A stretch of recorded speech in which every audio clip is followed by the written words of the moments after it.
এটা রেলওয়ের কাজ, রেলওয়ের কাজ। ওনার নাম কি? ওই যে রেলওয়ের যে মন্দির পাইছে ওনার নাম কি জানো?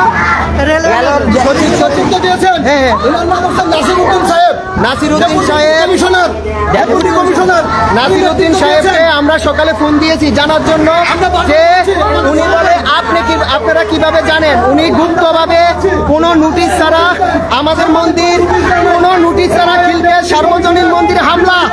আপনারা একটা বার্তা ছড়িয়ে দিন, আগামীকাল বাংলাদেশে সমগ্র রথযাত্রা সনাতনীরা বয়কট করেছে। আগামীকাল মন্দির ভাঙার উপর দিয়ে কোনো রথযাত্রা হবে না।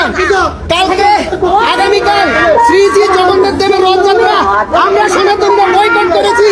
মন্দির ভাঙার উপর দিয়ে কোনো বাংলার রথযাত্রার প্রোগ্রাম চলবে না। এভাবে সরকারের পক্ষ থেকে উপর দিয়ে মন্দির কোনো বাংলার রথযাত্রা সরকার চলবে না। একটা মন্দির আগামীকাল রথযাত্রা সনাতনীরা বয়কট করেছে।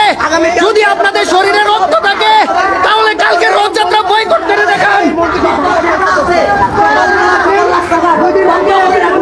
কালকে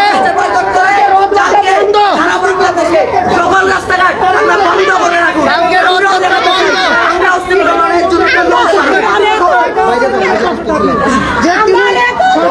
সরকারি মন্দির যারা লাইভটা দেখছেন লাইভটা শেয়ার করে দিবেন। আগামীকালকে রথযাত্রা বাংলাদেশ হিন্দু মহাসংঘ আগামীকালকে রথযাত্রা সম্পূর্ণ বন্ধ ঘোষণা করে দিয়েছে। আগামীকালকে রথযাত্রা সম্পূর্ণ বন্ধ। মন্দির ভাঙ্গার উপর দিয়ে কোনো প্রকার রথযাত্রা পালন করবে না বাংলাদেশের সনাতনীরা। আমাদের মন্দিরের অবস্থা সম্পূর্ণ শেষ করে দেওয়া হয়েছে। এটা আমাদের মায়ের প্রতিমা আছে, এখন আমাদের মন্দিরের অবস্থা সম্পূর্ণ শেষ। আমরা এখানে বাধা দিতে চেয়েছিলাম, সেখানে আমাদেরকে রেলওয়ে পুলিশ বাধা দিচ্ছে।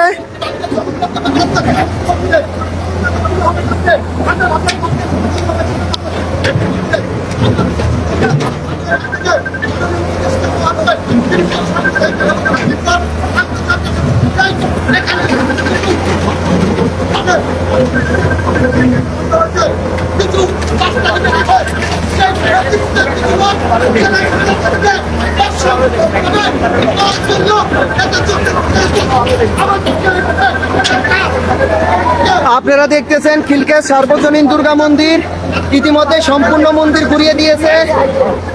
বাংলাদেশ রেলওয়ে কোনো প্রকার নোটিশ ছাড়া